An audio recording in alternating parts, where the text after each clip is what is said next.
Guys, selain memang mengenai mental, mengenai kejiwaan, apakah memang aplikasi pinjaman online ini akan membuat rusak nama kita di OJK dan mencoreng atau menghancurkan jejak pinjaman kita di BI Checking? Kita bahas ya. Halo, assalamualaikum warahmatullahi wabarakatuh. Selamat pagi, siang, sore, malam buat teman-teman seluruh Indonesia dimanapun berada. Semoga selalu dalam keadaan sehat, bahagia, dan selalu dalam lindungan Tuhan Yang Maha Esa. Dan kita masih dengan bahasan yang sama, yaitu membahas tuntas semua permasalahan yang ada di aplikasi pinjaman online. Dan untuk episode kali ini kita akan ngebahas apakah benar untuk efek jangka panjang dari aplikasi pinjaman online yang legal maupun yang ilegal ini akan merusak rekam jejak pinjaman kita di BI Checking, dan data kita apa benar akan diadukan dan diproses oleh OJK. Aplikasi pinjaman online yang ilegal ini nggak perlu terlalu kita merasa ketakutan sebenarnya, karena saya menyimpulkan bahwasanya efek dari galbay dari aplikasi pinjaman online ilegal ini bersifat sementara. Jadi mereka itu hanya akan menyebar data kita, mempermalukan kita kepada kontak-kontak yang ada di handphone kita yang memang udah berhasil mereka akses ya pada saat penginstalan aplikasi.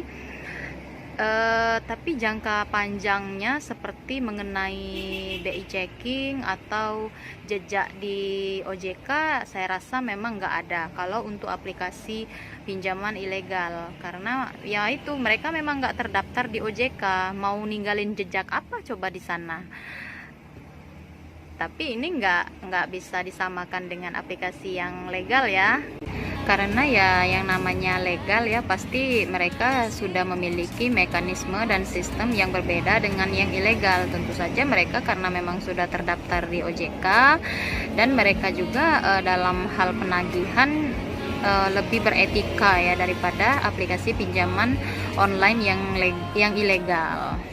So, pertanyaannya, apakah benar aplikasi pinjaman online yang legal ini bisa mempengaruhi BI Checking kita, dan memang apabila kita galbay atau tidak membayar pinjaman online yang legal ini, mereka akan mengadukan atau memproses melalui OJK. Ini pernah juga saya bahas ya di video sebelumnya secara sekilas tentang mekanisme yang harus kita hadapi apabila memang benar-benar kita nggak mampu membayar pinjaman online.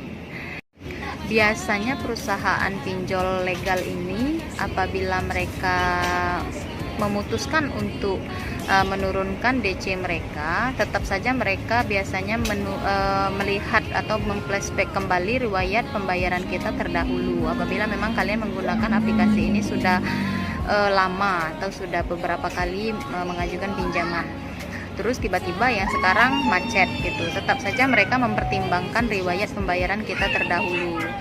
So mereka masih tidak seperti aplikasi yang sebelahnya, mereka selalu mengutamakan itikat baik dan mengutamakan cara penagihan yang sopan, kecuali memang baru pinjam pertama terus kalian gagal bayar. Ini mungkin yang biasa saya baca komentarnya itu langsung dikasari sama DC aplikasinya, karena memang baru pinjam pertama tapi udah gagal bayar. Untuk di OJK-nya sendiri, karena memang mereka ini adalah perusahaan fintech legal yang memang di bawah naungan Otoritas Jasa Keuangan, tentu rekam jejak kita akan dilaporkan ke sana. Cuman yang perlu kalian ketahui, untuk melaporkan data kita ke OJK itu harus ada prosedur-prosedurnya juga.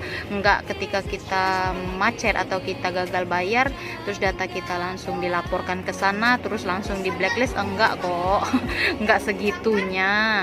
Prosedur-prosedur yang harus dilakukan oleh lembaga keuangan ketika klien atau nasabah mereka itu mengalami kendala dalam pembayaran, itu biasanya ada dua bucket ya, ada dua bucket yang keterlambatannya kurang dari 90 hari serta bucket yang keterlambatannya melebihi 90 hari. Itu berbeda prosedurnya. Apabila di bawah 90 hari itu biasanya DC-nya akan tetap menghubungi kita baik lewat telepon, pesan WhatsApp ataupun SMS. Mereka selalu mengarahkan supaya kita membayar pinjaman kita pokok plus bunganya. Nah, apabila kita tetap juga belum bisa membayar dengan kondisi yang ada, ini akan masuk ke bucket 90 hari plus. Jadi di 90 hari plus ini biasanya pihak perusahaan yang akan turun tangan bersama DC-nya. Ini kalau memang memungkinkan, memang mereka akan mendatangi tempat tinggal kita. Tujuannya ya bukan untuk marah-marah atau mengacak-ngacak kita, tapi tujuannya ini adalah untuk bernegosiasi, mencari titik terang, jalan terbaik bagaimana supaya kita tetap membayar hutang kita hingga lunas. Proses dari negosiasinya ada tingkatan-tingkatannya juga ya. Mulai dari negosiasi kita diwajibkan hanya membayar pokok dari pinjaman saja dengan cara dicicil. Dicicilnya pun mereka negosiasi lagi seberapa mampunya kita mencicil, apa ini per hari atau per minggu, bahkan ada yang per bulan. Yang penting pokoknya hutang kita lunas saja gitu.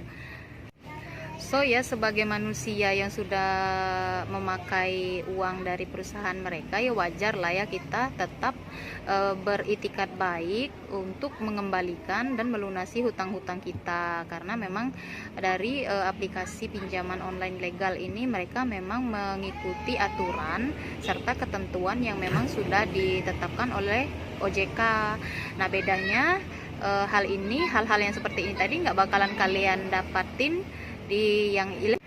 So memang kembali ke diri masing-masing lagi ya, mau berurusan di aplikasi yang legal atau yang ilegal. Cuman ya dengan tidak bosan-bosannya saya memperingatkan dan mengarahkan, jangan sampai kalian terjebak di lingkaran hitam ini. Untuk kalian yang memang belum pernah menggunakan aplikasi ini, lebih baik tidak usah ya. Apabila kalian nonton video ini, coba cek video-video sebelumnya, aku nggak pernah nyaranin kalian untuk menggunakan aplikasi pinjaman online maupun itu legal ataupun yang ilegal, karena memang yang diserang sama DC-DC aplikasi ini adalah mental kita. So untuk episode kali ini sekian dulu ya pembahasan kita. Jangan lupa selalu dukung channel YouTube saya dengan cara like, share, and subscribe. Dan apabila kalian ada pertanyaan atau ada yang ingin dibahas, silakan tulis pertanyaan di kolom. Oh ya, di description box juga udah aku cantumin nomor WA untuk yang mau tukar pikiran atau berbagi pengalaman seputar pinjaman online, boleh banget ya di sana. Oke, see you next video.